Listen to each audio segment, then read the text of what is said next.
Hi, I'm Teresa Yunkin, a technology strategist passionate about emerging technologies, collaborative leadership, and healthcare. I work with leaders to get laser focused to manage the change that new technologies bring to their industry, to support and to lead their teams to be inspired and to deliver powerful results. So, let's talk about the biggest lesson learned from the FTX collapse.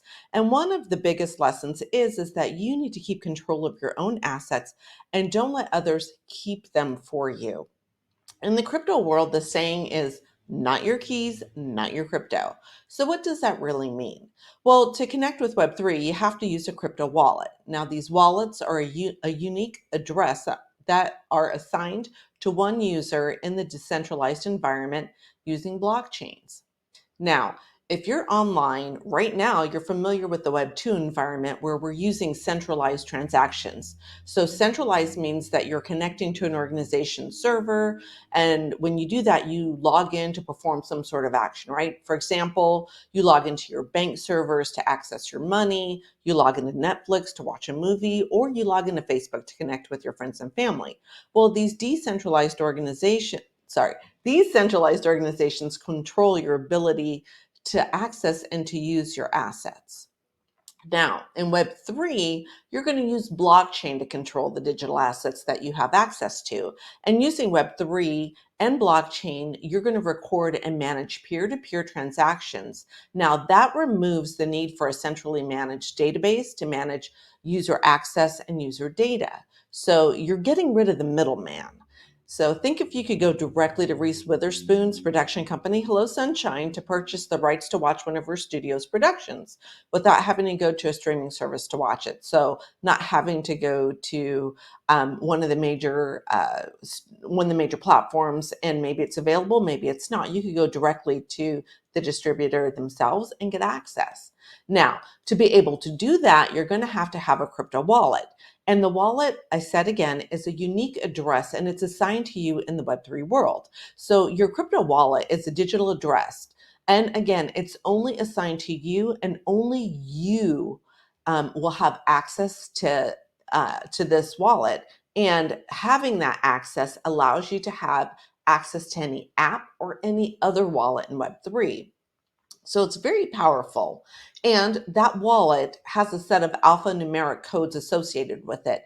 And it may look like capital U, X, 857J03, 847Y, capital O, capital M, LRFGP 09833 DYZ, and it can go on. They're super long, they're very complicated. And if you understand cryptology, right, the more characters that we have, the harder it is to break into. Well, having that allows you to connect to a decentralized app. So having that wallet, that big long address, allows you to connect to decentralized apps or dApps. That's another word. And I've talked about dApps, I've talked about crypto wallets, and I've talked about blockchain technology and cryptography in previous episodes. So you can always go back and watch those if you want to get reacquainted with all of this.